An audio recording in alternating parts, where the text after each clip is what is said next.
Meio-dia em ponto, estamos de volta para falar sobre política. Boa tarde, Paulo Roberto. Ele chama você de presidente Anchieta. Aí lembrei que é professor Anchieta. Já presidiu alguma coisa, não? Não. Nem clube de sociedade, de imprensa, não. Já nada, fui vice-presidente da ACI. Da ACI, diretório de estudantes. Diretor de estudantes. É verdade. Pois bem, o presidente Lula, fala em presidente, o presidente Lula recebeu agora de manhã em sua casa em São Paulo o ministro da Fazenda, Fernando Haddad. Haddad deixou a casa de Lula agora às 11h30. Tem uma rápida entrevista ao sair, correndo para a base aérea, que é lá no aeroporto de Congonhas, para voar para Brasília, mas disse que bateu um papo de 2h30 com Lula, tranquilo, perguntando tudo, colocou Lula a par de toda a situação, disse que está um menino. A entrevista dele ontem, que a gente viu, estava seguro, né? Estava seguro. Pois bem, e ao deixar o hospital sírio-libanês ontem, o presidente Lula deu uma rápida entrevista, aí a pessoa disse, apareceu de surpresa. Né? A gente sabe que ninguém ia fazer nada daquilo se não tivesse sido combinado. Os médicos vão, depois Lula chega de repente assim, e naturalmente que tornou-se o fato do dia, a alta do presidente Lula, e ele contando aos repórteres e naturalmente ao brasileiro como foi que se sentiu naquela segunda-feira. Vamos acompanhar um trechozinho. Na segunda-feira eu levantei, eu comecei a sentir uma leve dor de cabeça. Lá no domingo eu estava sentindo a dor de cabeça e eles tinham me alertado, qualquer problema de dor de cabeça você comunica a gente. E a Janja perguntava para mim, você está com dor de cabeça? Você tá... Eu achava que eu não estava com dor de cabeça porque como eu tomei, banho na piscina e tomei sol, eu achei que era o problema do sol. Fui para casa no domingo, estava razoavelmente bem. Na segunda-feira eu acordei sentindo algumas coisas estranhas. Algumas coisas estranhas nos meus passos. A dor de cabeça continuou e eu ainda continuo achando que era por causa do sol. Quando foi no final da tarde, eu mandei chamar a doutora Ana no meu gabinete e disse para ela que eu estava sentindo umas coisas estranhas. Eu estava sentindo meus passos mais lerdos, eu estava com os olhos vermelhos, eu estava com muito sono, a toda hora eu abri a boca e falei para ela, acho que é bom a gente ir no médico. E quando eu fui no médico, 6h da tarde, sabe que os companheiros aqui de São Paulo viram a tomografia que foi feita, sabe, em tempo real para eles, eles ficaram assustados e pediram para mim vir urgente para São Paulo. Então,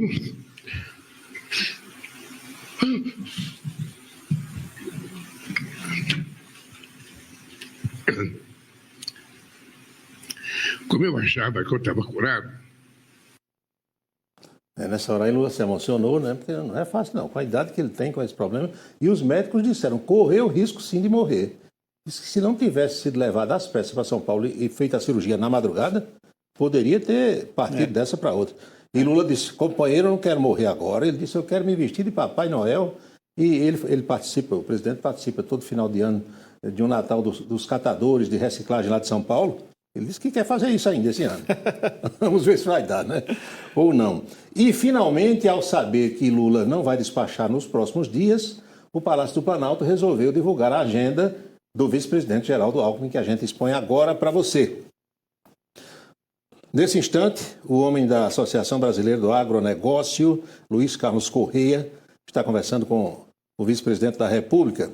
3h30 da tarde tem o presidente da Embraer, Francisco Gomes. 4h, ministro da Defesa, Zé Múcio Monteiro, e a Luiz Mercadante, que é o presidente do BNDES, que está liberando uma bolada para ajudar a Embraer a fabricar mais aviões.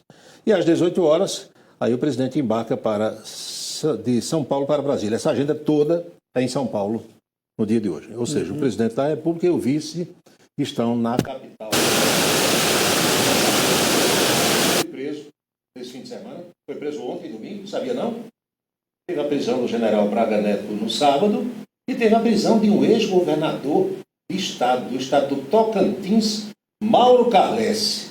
E a Polícia Federal correu para prendê-lo, a Justiça mandou, obviamente, sob a acusação de que ele ia fugir do Brasil. Confusão grande, ele falou ao chegar na delegacia. Aqui para prestar esclarecimento para a Justiça, né? Um mandato, até não sei porquê, dizendo que eu ia fugir do país, coisa parecida nisso. Então, eu não tenho ainda acesso aos autos e vou me inteirar para poder me defender, mas estou à disposição da Justiça. Eu me fugi do Brasil.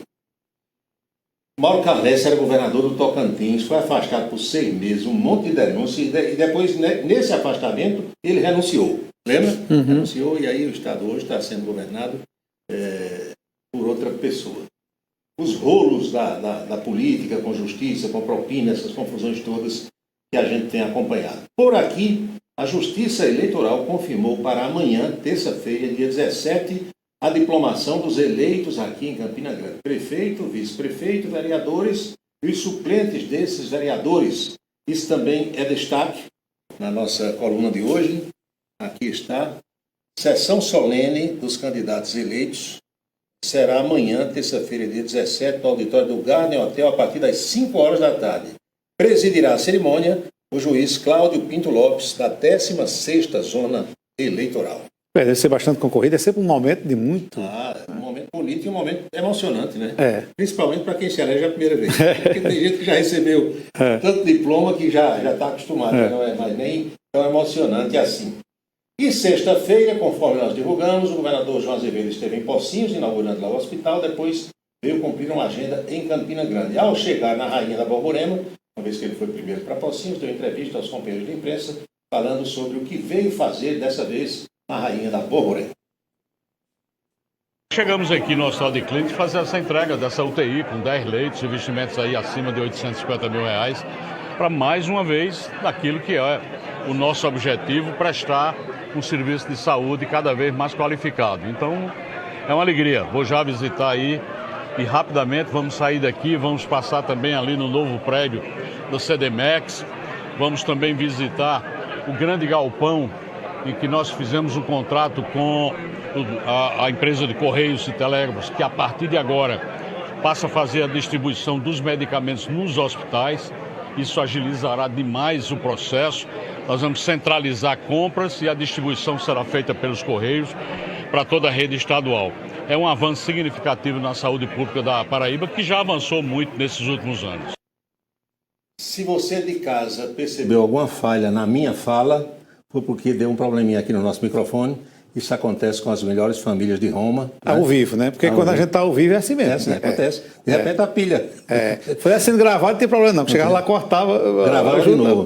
Mas como é ao vivo não tem jeito. E aí eu lembro do saudoso Genival Lacerda, que dizia: troque as pilhas, minha filha. Lembra da história? Isso acontece, né? Pois bem, e só falha quando você está usando. Não é? Você, se não está em uso, não falha. Mas usou um dia, uma hora, é assim mesmo, acontece. E não tem quem evite. Na Câmara de Campina Grande há todo um processo de articulação para a eleição da nova mesa diretora. Os governistas do governo do Estado, que são ligados naturalmente ao grupo político do governador João Azevedo e do ex-candidato do Dr. Johnny Bezerra, presidente da PB Saúde, eles dizem que querem tudo nessa disputa, menos que Alexandre Pereira, o Alexandre do sindicato, se eleja. E resolveram formar fileiras para apoiar a candidatura de Saulo Germano. Saulo Germano é irmão de Joia, né? Isso. Irmão de Joia Germano. E houve um almoço na última sexta-feira, 13, onde o pessoal fez toda uma articulação, tem pelo menos 14 vereadores, situação e oposição a Bruno Cunha Lima, que já disseram que estarão com Saulo Germano. Vamos ver aqui? Olha só, eleições na Câmara, Saulo consegue 10 votos na oposição e 4 na situação, ou seja, 14 mais ele, 15. Essa foto foi no restaurante onde eles almoçaram na sexta-feira. Essa votação já garante, né? Já garante. Se não tiver gente prometendo votar nele, votar em outro. Você sabe que às vezes acontece, não é? Já vimos isso. Já. E tem a relação desse pessoal aí que prometeu votar no Saulo Germano. Vamos ver, por favor. Guto. Bancada oposicionista a Bruno Cunha Lima. Anderson Pila, Aninha Cardoso, esposa de Marinaldo, Jó Oliveira, Márcio da Eletropolo, Olímpia Oliveira, Rostam Paraíba, Valéria Aragão, Tertuliano Maracajá, Wellington Cobra e Valéria Assunção. Esses aqui são de oposição a Bruno. Disseram que vão votar em Saulo. Sim. Tem 10 aqui? 3, 6, 10, né? Isso. 10. E 4 da bancada governista. O líder Luciano Breno, Dinho Papaléguas, Saulo Noronha e Frank Alves. Esses 14 disseram que estão com Saulo e não abrem. Nesse caso... Tem muita articulação. Aliás, o prefeito Bruno Cunha Lima, hoje, se já não está reunido, vai se reunir com a sua bancada exatamente para fazer esse processo de articulação e tal, porque é claro que todo chefe de executivo tem interesse na formação de uma mesa que lhe seja simpática, né? E tem uma história que aquela bancada do União Brasil pousou dizendo que essa é Partido Unida, mas parece que já não está tão unida. Tem quatro, né? Tem quatro. Já não está tão unida assim. A eleição é sempre assim. E você não pode dizer que isso aí está garantido, não, porque, como a gente disse, tem gente que, quando há 3 candidaturas, tem nome que figura nas 3 listas. A gente já viu isso. E não vai poder votar em mais de um, não é? Pois bem, vamos à boca maldita de hoje? Vamos lá. A boca maldita de hoje vem de Brasília.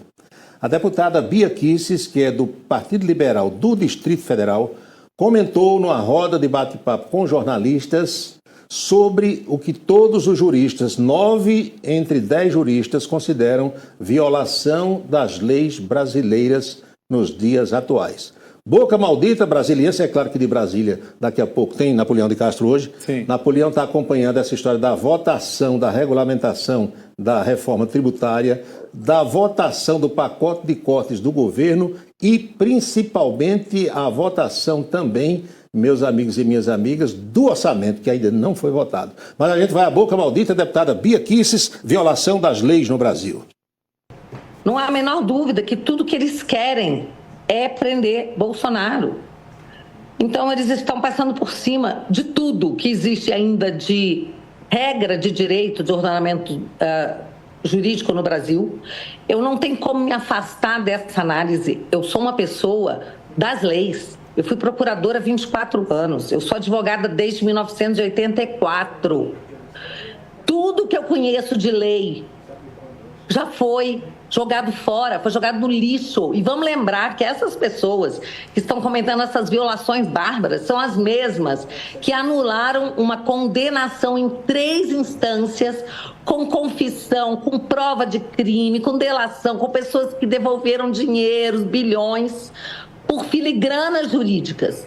Eu li outro dia desses e achei muito propício. Era a mesma coisa que você anular todas as condenações do Tribunal de Nuremberg, porque Auschwitz ficava na Polônia. Comparação que ela fez aí. É como se tivesse anulado todas as condenações dos nazistas, porque o campo de concentração de Auschwitz ficava na Polônia e não onde o pessoal foi julgado. Isso vai para reflexão dos nossos queridos telespectadores e eu continuo querendo saber, adoraria saber o que é que os professores dos cursos de Direito das centenas de faculdades por esse Brasil explicam aos seus acadêmicos, aos seus alunos, diante de toda essa situação. Foi a nossa boca maldita de hoje, Anchieta. Eu costumo não opinar porque eu não sou da área, então eu fico na porque minha. Porque para a gente que fez o curso de Direito, eu fiz o curso de Direito, não advogo porque acho que não nasci para ser advogado. Porque você não advoga? Porque não quero. Eu acho até que seria um advogado razoável, modéstia à parte. Não jurista, não constitucionalista. Mas quando você lê uma coisa que está no papel, que deve valer, está vigindo, e as decisões, muitas vezes, elas contrariam aquele que está escrito, aí causa espécie. Você, peraí. Não é como no jogo do bicho, não, que vale o que está escrito. Então, por essas e outras é que eu não advogo. E tem gente hoje que diz, eu vou fazer o curso de Direito para quê? Se eu aprendo uma coisa na sala de aula e na prática vai ser outra. É o Brasil. É isso, Anchieta. Tá bom, meu amigo. Até amanhã, né? Até amanhã. Então vamos a Brasília com outras novidades da capital federal, direto de Brasília, Napoleão de Castro. Cumprimentar a você, Anchieta. Grande abraço, Paulo Roberto, nossa equipe. E de forma muito especial, meu boa tarde a você, telespectador do Em Dia da Rede ITA, acompanhando o nosso trabalho também aqui direto de Brasília. A gente inicia mais uma semana de acompanhamento político aqui no Congresso Nacional e na capital brasileira, nesta que deve ser a última semana de atividade parlamentar neste ano 2024 aqui no Congresso Nacional. E algumas decisões importantes estão sendo tomadas pelo presidente do Congresso, Rodrigo Pacheco, pelo presidente Arthur Lira, para priorizar a votação de temas importantes. O presidente do Senado, Rodrigo Pacheco, confirmou a disposição de votar até a próxima sexta-feira, antes do recesso parlamentar, o pacote de corte de gastos defendido pelo Poder Executivo. Segundo o Ministério da Fazenda, as 3 matérias do pacote devem gerar uma economia de 70 bilhões de reais nos próximos 2 anos. Antes de chegar ao Senado, no entanto, as proposições precisam passar pelo crivo da Câmara dos Deputados. Em cima dessa situação, inclusive, o presidente Arthur Lira, da Câmara Federal, editou medida suspendendo até a próxima sexta-feira todos os trabalhos das comissões permanentes da Câmara Federal. Lira quer dedicar o trabalho do plenário exclusivamente à votação desse pacote fiscal e também à aprovação do orçamento para 2025. E pela bancada da Paraíba, eu conversei com o deputado Gervásio Maia Filho. Ele falando desse momento de fechamento, votação de orçamento, indicação que ele pôde fazer e as prioridades que pôde elencar para 2025. Cuidando, interagindo com os municípios, ouvindo, acompanhando de perto os interesses da Paraíba, ao lado do governador João, ao lado dos nossos prefeitos, ao lado das associações comunitárias, para que em 2025 a gente possa celebrar um ano melhor do que os anos anteriores, que, diga-se de passagem, têm sido anos de muita produção. A Paraíba tem recebido muitos recursos, a gente tem conseguido avançar muito em pautas importantes na saúde pública, na infraestrutura, na saúde pública, uma parceria com o governador João, na construção de leitos de UTI nos hospitais regionais, implantação de centros de imagem, de serviços que não existiam, sobretudo no interior da Paraíba. Então, muita coisa boa acontecendo ao mesmo tempo e pedindo a Deus que o Senado vote logo as alterações no texto das 3 emendas, emenda de bancada, emenda de comissão e nas emendas individuais, para que o Supremo possa desbloquear as emendas desse ano de 2024 e que os municípios possam avançar com obras que dependem da liberação desses recursos e obras que ainda não foram iniciadas, esperando que o Supremo possa fazer, repito, essa liberação. As informações de Brasília, exclusivo para o Em Dia da Rede ITA, Napoleão de Castro. Muito bem, vamos ver quem é que está acompanhando a gente.